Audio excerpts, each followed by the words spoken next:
Alors, on y va pour la dernière partie, la partie fil qui, vous allez voir, est super intéressante. Donc, on vient là, fil, hop.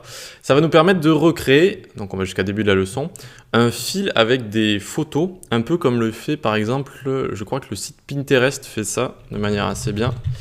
Pinterest ici, donc voyons voir s'il faut se connecter ou pas, voilà, super.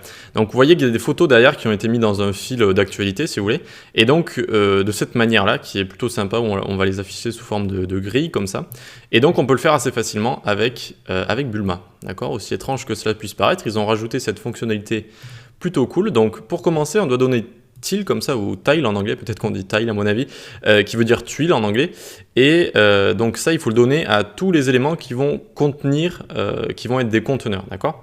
Donc d'abord il va falloir le donner ici au conteneur principal, d'accord? C'est lui qui contient vraiment tout. On a un grand conteneur, ensuite on a ici ce premier là qui contient ces deux box là, donc à chaque fois la classe box ça sert juste à donner une bordure et un petit peu de padding, hein, tout simplement ça fait une box quoi, et on a un second élément parent ici qui est en dessous avec ce grand texte. Ok, donc ce qu'on va faire, on va d'abord ici donner la classe tile comme ça. Donc vous l'aurez deviné peut-être, ça va donner display flex. Donc là, ces deux flex items, il y en a un ici, un autre là. Et donc ils se mettent les uns à la suite des autres.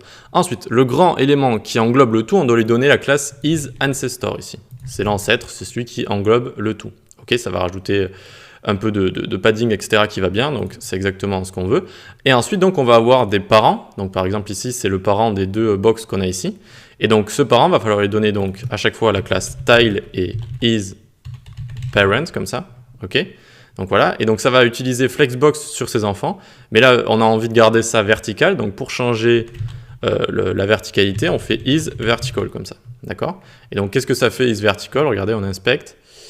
On est où? Tac, tac, box, il est ici. IsVertical, ça va changer la direction Flex Direction column. On va passer de rangée à colonne, d'accord? C'est pour ça que maintenant ça se met en mode colonne. Et pour régler ça, pour que ça fasse un petit peu mieux, on va également lui donner isFor, comme ça. Et donc ça va lui prendre 4 colonnes. D'accord? On peut facilement lui donner un nombre de colonnes, 6 par exemple, si on les veut plus grandes, etc. Moi je trouvais que le chiffre 4 c'était assez bien, ça faisait 2 box comme ça, donc qui sont mis en mode vertical et qui prennent 4 colonnes. Ok. Maintenant on a les enfants ici, les enfants on va leur donner, vu qu'ils contiennent à chaque fois des choses comme ça, et bien du contenu, on leur donne également tile et isChild comme ça, pour finir de bien leur mettre un petit peu de margin, etc. pour que ça fasse vraiment cet effet assez sympa. Et donc on va le mettre le même ici, vu que c'est un enfant également. Tac, et donc vous voyez qu'il y a un peu de margin au milieu, ça fait vraiment un petit peu comme sur Pinterest ou d'autres sites similaires, c'est assez sympa.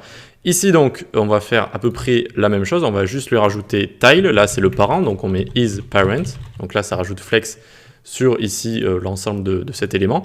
Ensuite donc on va juste en dessus, on fait tile isChild, vu que c'est son enfant, et c'est tout, on lui met box également, d'accord, pour que ça fasse une box assez sympa avec bordure et voilà, bordure, etc.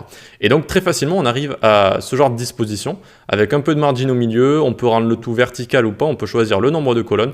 Je trouve ça assez sympa et c'est assez facile à faire, donc c'est pour ça que je voulais vous le montrer également. Et donc sachez que dès qu'on va passer en mode mobile, obligatoirement, hein, hop, vous voyez qu'ils vont se passer les uns au-dessus des autres, ce qui est la chose dont on a envie. On n'a pas envie de faire ce système de grille comme ça en mode mobile. Imaginez sur mobile, vous ne verrez aucune photo par exemple ou aucun texte. Il faut absolument en mode mobile et tablette comme ça que ça passe les uns au-dessus des autres. Donc ça se fait automatiquement, c'est super, c'est ce qu'on veut.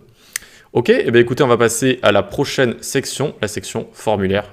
Section très importante vu que il y a quasiment tout le temps un formulaire sur un site ou une application, c'est obligatoire. Ok, allez, à tout de suite.